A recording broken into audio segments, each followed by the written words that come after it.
Howdy, folks. Uncle Bill here from DEADPIT Radio. And tonight we've got a film from Eureka Entertainment that really proves that in any country, if you've got great cinematography, great writing, and great acting, it's going to be a great film that transcends all the language barriers. And I'm going to be talking about one of the most impressive films that I had never seen up until this point, which is the Abashiri Prison film, the first one, 1 through 3. The set is called Prison Walls, Abashiri Prison 1 through 3, and just recently released from Eureka Entertainment. I think it's out right now. You can get it right now. What a series of films! The first and the third one, especially. Wow. So, I'd never heard of these films, and never really been exposed to any of these. I had heard of the director though, uh, Teruishi, and he is responsible later on in his career for some more kind of excessive, explicit films like The Horrors of the Malformed Men and things like that. But with these, we're talking about 1965 when the first film comes out. And with this, he really creates an experience that to me is akin to something like, like Shawshank. I know that's wild to say, but the acting is great. It's so very good. I can't say enough good things about this film. It's the basic story is a yakuza member who, by the way, the yakuza at this time period were not seen as like the yakuza that we see now. They're more seen now like, just they're the worst of the worst, and they kill, without bias and things like that. But back then, they were actually kind of seen as, these kind of modern day warriors that were part of this, organized crime, but were like had a code of honor and that way too. So this this yakuza gets locked up in one of the worst prisons, and this is a real prison, by the way, one of the worst prisons in Asia. And he's really just trying to serve his time. He's trying to do well and not get in any trouble because he wants to get out and be with his mother, who he knows is really struggling. And along the way, like you meet like this different cast of characters, and of course, like you've got like the goofy kind of comedic comedy relief guy. You got the super serious, like old gangster guy. You've got the crazy guy, and he kind of gets accidentally hitched to the crazy prisoner who decides he's going to break out of this prison, and he's shackled together with him. So he ends up taking him with him, and that's where like the real like journey of the story goes, is him, trying to just make peace with the fact that now, he's escaped, even though he didn't want to escape. And he's still trying to live this code of honor while this other prisoner definitely does not share that same kind of conviction.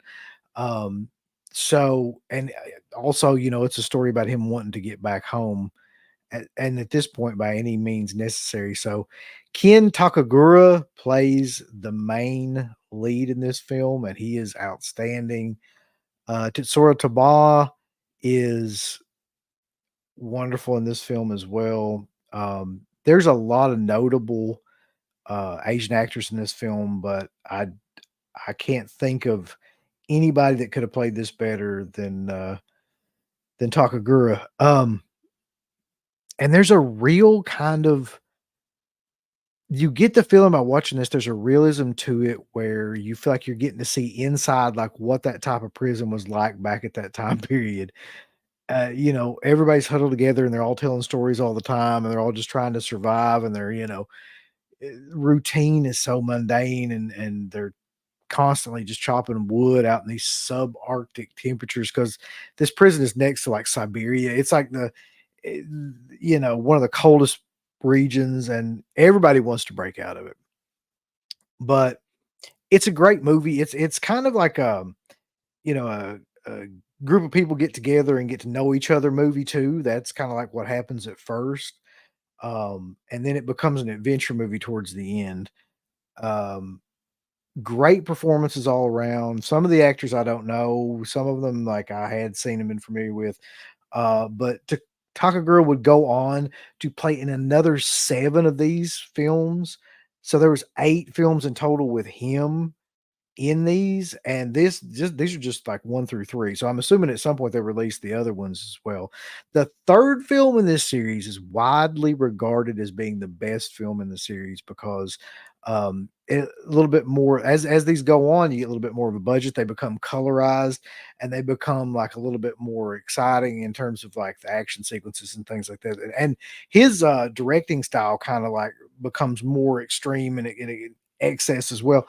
So that all comes together, but I still believe in watching these 3 films. The second one is colorized as well. The first one is in black and white, and I think that that helps the film because it's just so classic, and the cinematography fits so well with black and white, and just the drabness of the inside of the prison, and you kind of get caught up in that world. It's a I don't know. I want to say it's a classic. Um, for people who haven't seen it, like you can tell it inspired Tarantino. You can tell it inspired like a bunch of other directors. There's just no getting around that. Um, I don't know, like if I would say it's a classic along the same lines as let's say like uh, Citizen Kane, 8.5, like something like that. But it is a classic. In terms of if you've never seen this movie, you will be absolutely astonished about how well made it is and how cult like it is. The transfer is just outstanding in this too. I can't say enough good things about it. It looks like it was made, even though it's in black and white, it looks like it was made today. Like everything stands out. The resolution is amazing. The color is amazing. In the second 2 films, the color is like the color correction is just outstanding too. Um, and like I said, I'd never experienced any of these films, but they are great, and I highly recommend this set. Like I said, it's out right now from Eureka Entertainment.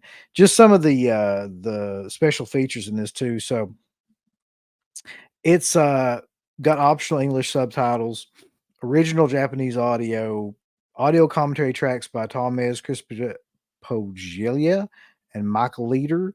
Uh, Tony Raines on Abashiri Prison, brand new interview with the critic and Asian cinema expert Tony Raines. Brand new video appreciation by Jasper Sharp and Mark Schilling. Limited edition O-card slipcase featuring new artwork by Tony Stella. First pressing only. I think that first pressing is 2,000, if I'm not mistaken. The first run, 2,000 copies. First time ever on Blu-ray from brand new restorations, and boy, can you tell that too. And just outstanding.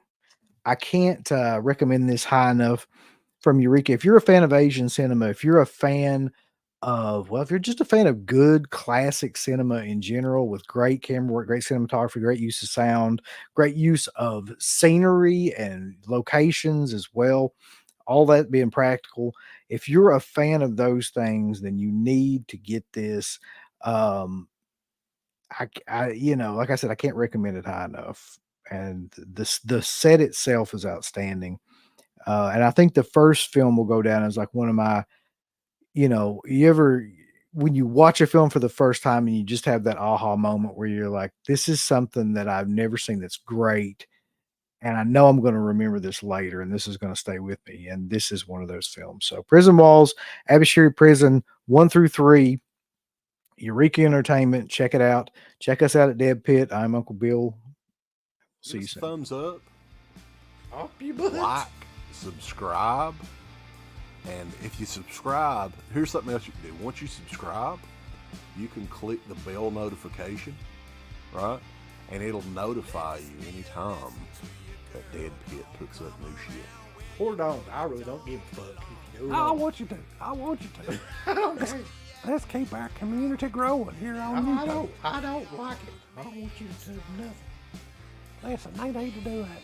No, don't you dare touch it. Thumbs up. Subscribe. And click that bell. There's all kinds of wonderful shirts over at shop.deadpit.com. DeadPitRadio.com. Simply the best horror shirts. On TeePublic, there are others, but they all suck. You can get some Dead Pit Radio shirts. You can get Last South on the Left. The Hills Have Eyes. Texas Chainsaw. Oh, wait, you can't say Texas Chainsaw. All kinds of shirts, folks. You're gonna love them. Shop.deadpit.com. Thank you to all of our supporters on Patreon. Dead Pit on Patreon.com is the only place to check out a complete archive of the old Dead Pit Radio shows all the way back from 2005 on, in addition to the midweek shows, fan commentaries, exclusive podcasts, and much more. Dead Pit on Patreon.com if you're interested. Tiers start at only $1.